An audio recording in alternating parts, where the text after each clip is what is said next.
আজিৰ সন্ধিৰ প্ৰথমটো গুৰুত্বপূৰ্ণ খবৰ ওলাই আহিছে। প্ৰথমটো খবৰ আহি পৰিছে আমাৰ হাতত।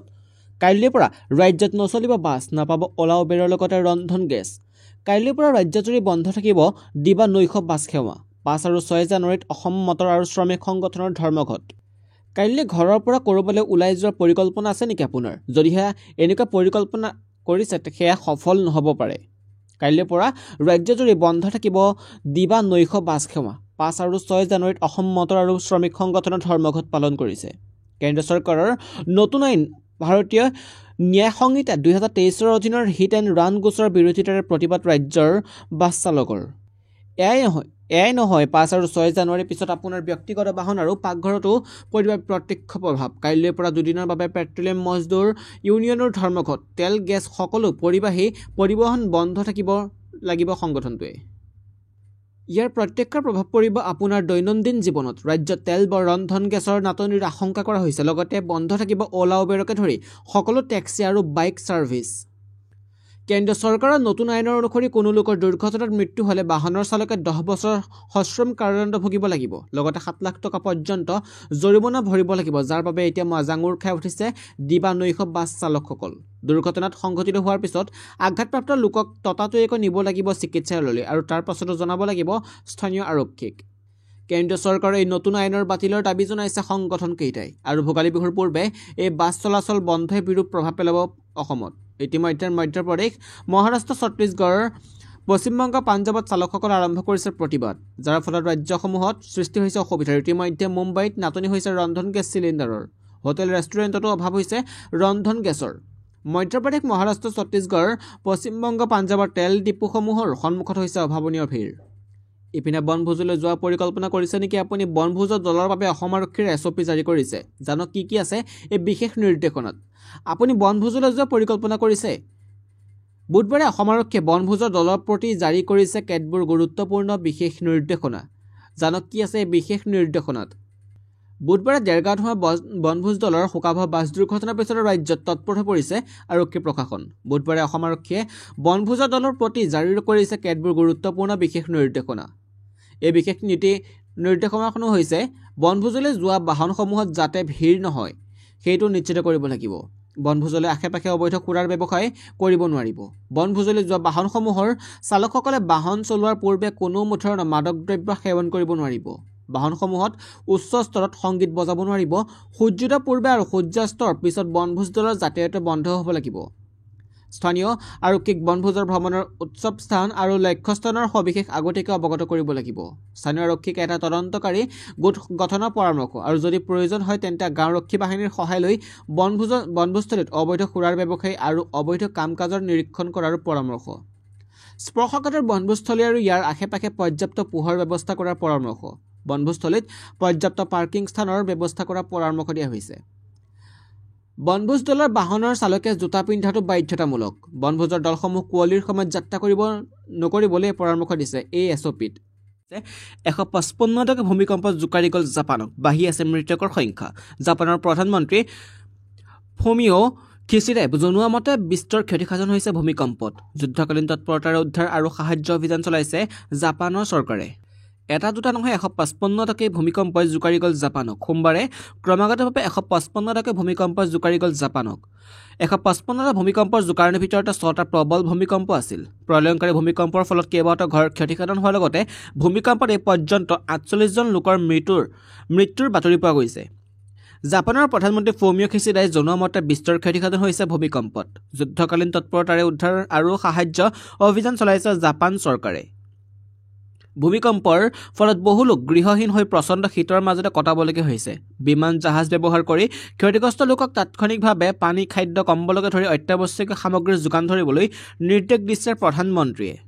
ছুনামিৰ এলাৰ্ট বাতিল। ৰিক্টাৰ স্কেলত 7.6 প্ৰাবল্য ভূমিকম্পত জোকাৰি গ'ল জাপানক। অৱশ্যে প্ৰথম অৱস্থাত ভবা ধৰণে ক্ষতিসাধন হোৱা নাই জাপানত। প্ৰথম অৱস্থাত বৃহৎ ছুনামিৰ আশংকা কৰি সাগৰ উপকূলীয় অঞ্চলৰ পৰা লোকসকলক নিৰাপদ ঠাইলৈ স্থানান্তৰ কৰা হৈছিল। পিছত বৃহৎ ছুনামিৰ এলাৰ্ট বাতিল কৰিছে জাপানৰ বতৰ বিজ্ঞান সংস্থাই। অৱশ্যে সৰু সৰু ছুনামিয়ে এতিয়াও জাপানৰ পশ্চিম উপকূলত খুন্দা মাৰি আছে। ৱাজিমা বন্দৰত 4 পৰা 5 ফুট উচ্চ ছুনামিৰ ঢৌৱে খুন্দা মাৰে। ইপিনে দেশত দ্ৰুতগতিত বৃদ্ধি হৈছে কোভিডৰ সংক্ৰমণ বিগত 24 ঘণ্টাত কোভিডত মৃত্যু 4জন লোকৰ এতিয়ালৈকে কোভিডত মৃত্যু প্ৰায় অৰ্ধশতাধিকৰ সোমবাৰৰ দিনটোত কোভিডত আক্ৰান্ত 637 জন কোভিডৰ সক্ৰিয় আক্ৰান্তৰ সংখ্যা হৈছে 4394 জন আহি পৰিছে নৱবৰ্ষ আৰম্ভণিতে মুখ্যমন্ত্ৰী হিমন্ত বিশ্ব শৰ্মাই দিলে কেইবাটাও আশাৰ খবৰ ৰাইজে কি লাভ কৰিব এই বৰ্ষটোত 1 জানুৱাৰীৰ দিনে ৰাজ্যবাসীলৈ বহু আশা পৰিপূৰ্ণ খবৰ দিছে মুখ্যমন্ত্ৰী ডক্টৰ হিমন্ত বিশ্ব শৰ্মাই 2024 বৰ্ষত মুখ্যমন্ত্ৰী ডক্টৰ হিমন্ত বিশ্ব শৰ্মা চৰকাৰৰ পৰা কি লাভ কৰিব আপুনি সবিশেষ জনাই আমাৰ এই প্ৰতিবেদন আশা প্ৰত্যাশাৰ মাজে আৰম্ভ হ'ল আন এটা নতুন বছৰ পোৱা নোপোৱাৰ মাজতে বিদায় ল'লে আন 2024 বৰ্ষত নতুন পৰিকল্পনা নতুন উদ্যমেৰে প্ৰতিগৰাকী আৰম্ভ কৰিছে 2024 বৰ্ষটো 1 জানুৱাৰীৰ দিনাই ৰাজ্যবাসীলৈ বহু আশাৰ পৰিপূৰ্ণ খবৰ দিছে মুখ্যমন্ত্ৰী ডক্টৰ হিমন্ত বিশ্ব শৰ্মাই 2024 বৰ্ষত মুখ্যমন্ত্ৰী ডক্টৰ হিমন্ত বিশ্ব শৰ্মাৰ চৰকাৰৰ পৰা কি লাভ কৰিব আপুনি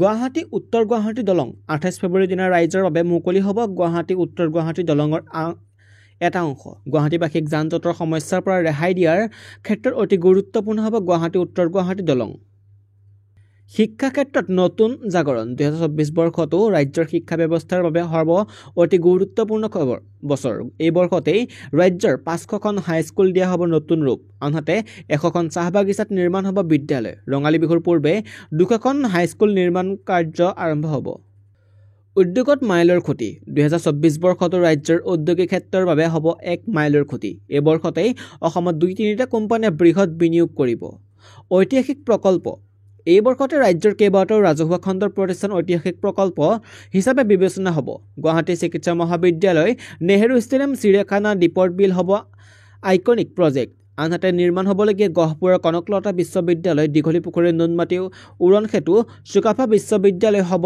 আইকনিক প্ৰজেক্ট গুৱাহাটীত চিচিটিভি আইন শৃংখলা তথা সুৰক্ষাৰ বাবে এতিয়াও গুৱাহাটীৰ মূল স্থানত নাই চিচিটিভিৰ ব্যৱস্থা নামনি অসমৰ পৰা গুৱাহাটীৰ প্ৰৱেশ দুৱাৰ শৰাইঘাট দলঙতো নাই চিচিটিভিৰ ব্যৱস্থা শৰাইঘাট দলঙতো নাই চিচিটিভিৰ 2024 ভিতৰতেই গুৱাহাটীত 2000 চিচিটিভি সংস্থাপনৰ লক্ষ্য এপিনে জাহাজ টাৰ্মিনেল মুকলি আগন্তুক 3 মাহৰ ভিতৰত সম্পূৰ্ণ হ'ব গুৱাহাটীৰ পাণবজাৰত নিৰ্মীয়মান জাহাজ টাৰ্মিনেল গুৱাহাটী সৌন্দৰ্য বহনৰ বাবে জাহাজ টাৰ্মিনেলৰ নতুন দিশৰ সূচনা কৰিব বিশুদ্ধ খোৱা পানী আজিৰে পৰা মহানগৰীৰ ভিন্ন প্ৰান্তত দূৰ হ'ব পানীৰ সমস্যা আজিৰে পৰা গুৱাহাটীৰ 13,000 লোকক দিয়া হ'ব বিশুদ্ধ পানী যোগান নতুন চিকিৎসা মহাবিদ্যালয় ৰাজ্যৰ প্ৰায় সকলো জিলাতে নিৰ্মাণ কৰাৰ লক্ষ্য অসম চৰকাৰৰ এই বৰ্ষটোত ৰাজ্যবাসী লাভ কৰিব 3খন নতুন মেডিকেল কলেজ যোগাযোগ ব্যৱস্থাত নতুন দিগন্ত অনাগত বছৰটো ৰাজ্যৰ যোগাযোগ ব্যৱস্থাত হ'ব নতুন দিগন্তৰ সূচনা ৰাজ্যত 3000 কিলোমিটাৰ নতুন ৰাজ্যিক ঘাইপথ নিৰ্মাণ কৰিব চৰকাৰে ৰাষ্ট্ৰীয় ঘাইপথৰ সমান মানদণ্ডৰ হ'ব এই ৰাজ্যিক ঘাইপথ খবৰ হৈছে শীঘ্ৰে হ্ৰাস পাব পেট্ৰল ডিজেলৰ মূল্য 2024 লোকসভা নিৰ্বাচনৰ পূৰ্বে কিমান হ্ৰাস পাব ইন্ধনৰ মূল্য 2024 লোকসভা নিৰ্বাচনৰ পূৰ্বে হ্ৰাস পাব পাৰে পেট্ৰল ডিজেল মূল্য নতুন বছৰত কেন্দ্ৰীয় চৰকাৰে কেইবাটাও ডাঙৰ ঘোষণা কৰিব পাৰে অহা বছৰ অৰ্থাৎ 2024 চনত লোকসভা নিৰ্বাচনৰ পূৰ্বে প্ৰতি লিটাৰ পেট্ৰল আৰু ডিজেলৰ মূল্য পূৰ্বতকৈ কম হ'ব বুলি অনুমান কৰা হৈছে সূত্ৰ অনুসৰি ইন্ধনৰ মূল্য প্ৰতি লিটাৰ 10 টকা পৰ্যন্ত হ্ৰাস পাব পাৰে ইতিমধ্যে আন্তঃৰাষ্ট্ৰীয় বজাৰত খাৰুৱা তেলৰ মূল্য হ্ৰাস পাইছে জানিব পৰা মতে চলিত বৰ্ষৰ শেষ হোৱাৰ পূৰ্বে কেন্দ্ৰীয় চৰকাৰে বৃহৎ ঘোষণা কৰিব পাৰে উল্লেখ্য যে পেট্ৰলিয়াম মন্ত্ৰালয়ৰ তৰফৰ পৰা প্ৰধানমন্ত্ৰী নৰেন্দ্ৰ মোদীৰ অনুমোদন লৈ পেট্ৰল ডিজেলৰ মূল্য প্ৰতি লিটাৰত 8 পৰা 10 টকা সুলভ কৰাৰ কথা চিন্তা কৰা হৈছে 2022 চনৰ 6 এপ্ৰিলৰ পৰা পেট্ৰল ডিজেলৰ মূল্য কোনো বিশেষ পৰিৱৰ্তন হোৱা নাই বিগত বৰ্ষত মে মাহত প্ৰতি লিটাৰ পেট্ৰল 8 টকা আৰু ডিজেলত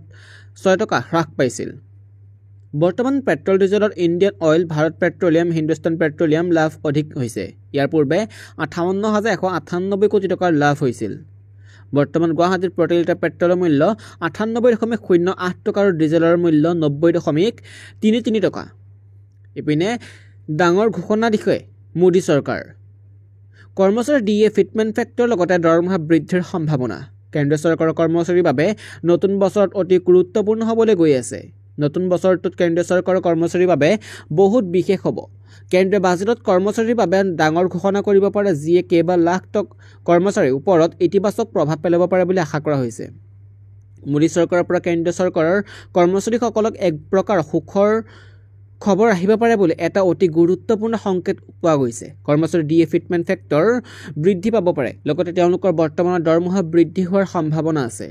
অৱশ্যে এনে কোনো বক্তব্য কেন্দ্ৰ এতিয়ালৈকে ৰাজহুৱা কৰাৰ নাই। 2024 জানুৱাৰী মাহত কেন্দ্ৰীয় চৰকাৰৰ কৰ্মচাৰীসকলৰ ডিএ 4% বৃদ্ধি পাব বুলি আশা কৰা হৈছে। বৰ্তমান কেন্দ্ৰীয় চৰকাৰৰ 46% কৰ্মচাৰী ডিএ আৰু ডিএৰ লাভ কৰি আছে। যদি ডিএ 4% বৃদ্ধি পায় তেন্তে মুঠ ডিএৰ লাভ 50% হ'ব। দীৰ্ঘদিন ধৰি কেন্দ্ৰীয় চৰকাৰৰ কৰ্মচাৰী ডিএ ফিটমেণ্ট ফেক্টৰ বৃদ্ধিৰ বাবে দাবী কৰি আহিছে। এইবাৰ ফিটমেণ্ট ফেক্টৰত প্ৰায় 3 গুণ বৃদ্ধি হ'ব পাৰে বুলি আশা কৰা হৈছে। বৰ্তমান কেন্দ্ৰীয় চৰকাৰৰ কৰ্মচাৰীয়ে 2.60 গুণ ফিটমেণ্ট ফেক্টৰ লাভ কৰি আছে। ডিএ ফিটমেণ্ট ফেক্টৰ বৃদ্ধিৰ ফলত লাখ লাখ কৰ্মচাৰীৰ ওপৰত ইতিবাচক প্ৰভাৱ পৰিব পাৰে। আশা কৰা হৈছে যে 2024 আৰম্ভণিতে হ'ব লগা কেন্দ্ৰীয় বাজেটত এক ডাঙৰ ঘোষণা কৰা হ'ব পাৰে। 2 মাঘৰ পৰা অসমত নতুনকৈ 42 লাখ পৰিয়ালক ৰেচন কাৰ্ড দিয়া হ'ব। এইবাৰ কোনে কোনে লাভ কৰিব ৰেচন কাৰ্ড? ভাৰতৰ প্ৰধানমন্ত্ৰী নৰেন্দ্ৰ মোদীৰ নেতৃত্বত চৰকাৰে সাধাৰণ জনতা উপকৃত হোৱাকৈ বিভিন্ন আঁচনি ৰূপায়ণ কৰিছে। কিন্তু কিছুমান হিতাধিকাৰীয়ে নিজৰ অজ্ঞতাৰ বাবে অথবা অন্যান্য কাৰণত এই সুবিধা ল'ব পৰা নাই। সেই উদ্দেশ্যে বিকশিত ভাৰত সংকল্প যাত্ৰাৰ জৰিয়তে এই সুবিধা প্ৰদানৰ বাবে পঞ্চায়তে এই কাৰ্যসূচী ৰূপায়ণ কৰা হৈছে, যাতে কোনোৱে প্ৰাপ্যৰ সুবিধাৰ পৰা বঞ্চিত নহয়। তদুপৰি অহা 2 মাঘৰ পৰা নতুনকৈ 42 লাখ লোকক ৰেচন কাৰ্ড দিয়াৰ ব্যৱস্থা কৰা হ'ব। শনিবাৰে বিয়লি টিহুৰ বৰগাঁও মথুৰাপুৰৰ ৰণাকুছি নৱোদয় বিদ্যাপীঠ প্ৰাংগণত টিহু উন্নয়ন খণ্ডৰ উদ্যোগত আয়োজিত বিকশিত ভাৰত সংকল্প যাত্ৰাৰ কাৰ্যসূচীত অংশগ্ৰহণ কৰি কেবিনেট মন্ত্ৰী ৰঞ্জিত কুমাৰ দাসে এই মন্তব্য কৰে। মন্ত্ৰীগৰাকীয়ে কাৰ্যসূচীত উপস্থিত থকা ৰাইজৰ লগত মত বিনিময় কৰাৰ লগতে ৰাইজৰ সমস্যাসমূহ সমাধান কৰাৰ বাবে চক্ৰ বিষয়া আৰু খণ্ড উন্নয়নৰ বিষয়াক নিৰ্দেশ দিয়ে। এই কাৰ্যসূচীত মন্ত্ৰীগৰাকীৰ লগত নলবাৰী জিলাৰ বিজেপিৰ উপসভাপতি দুলাল দাস, টিহু মণ্ডল বিজেপিৰ সভাপতি জ্যোতিষ শৰ্মা, টিহু ৰাজহ চক্ৰ বিষয়া বিভাস পাঠক, সংলগ্ন চক্ৰ বিষয়া উপাসনা ডেকা, খণ্ড উন্নয়ন বিষয়া বিকাশ ৰয়, নলবাৰী জিলা পৰিষদৰ মুখ্য কাৰ্যবাহী বিষয়া মুন গগৈৰ লগতে বহুকেইগৰাকী লোকে অংশগ্ৰহণ কৰে কাৰ্যসূচী।